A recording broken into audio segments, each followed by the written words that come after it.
monthly because patients keep using NHIF on daily basis.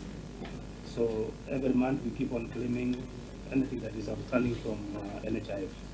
So are you suggesting that for this particular query, because the query was about 36 million, that has been cleared? Yes. Yes, yes, yeah. Yeah, auditor, can you confirm that?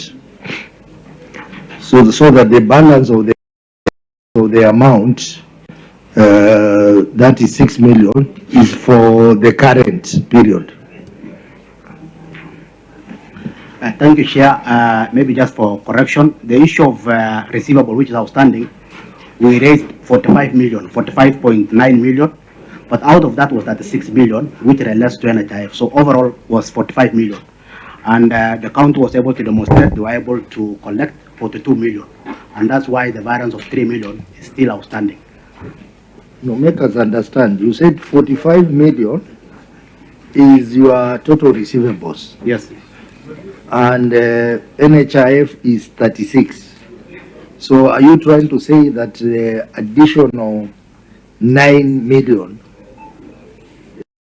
is still coming from NHIF? Not really. You know, when we talk of receivables, it's not only NHIF, there are other receivables. So in terms of the financials, we look amount receivable of 45 million. But in terms of the breakdown, we just see the component of NHIF, that's 6 million, which we are a bit concerned about in terms of submissions. But overall, the county has indicated they have collected 42 million. Yeah, a shortfall of 3 million.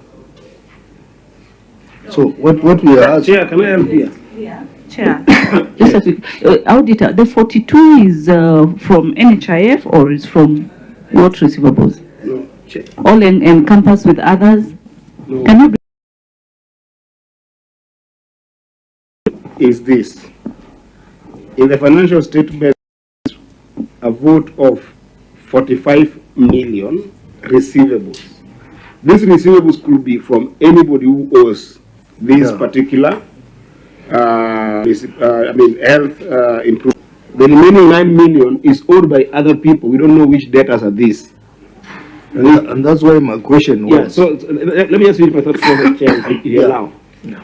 But the governor has said that from the NHIF, they have collected 42 million. Is that correct? From NHIF alone. So what that then means is that NHIF is no longer in question. Deductive reasoning. NHIF is no longer in question. However,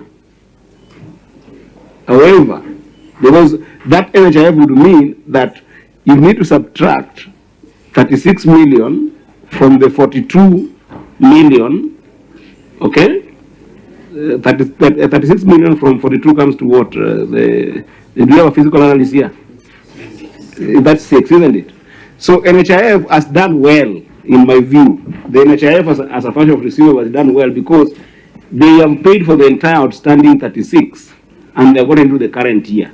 Yeah. However, there is still 9 million receivables that hasn't been resolved, which you need to know who are these debtors to the that is true. Yes. That is very true. Yes.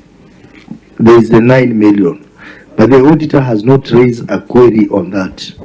The query is on the 36 million. He hasn't raised, maybe that could be a separate query, but on the 36, which is supposed to come from NHIF, that is the query. And then the county is saying they have already received 42 million, which means the 36 in question has been cleared. So we are remaining with an extra 6 million, which is, as the CEC Health was saying, would be for the subsequent claims, NHIF claims. So the auditor, it is a bit confusing. You need to clarify on the issue of the 9 million.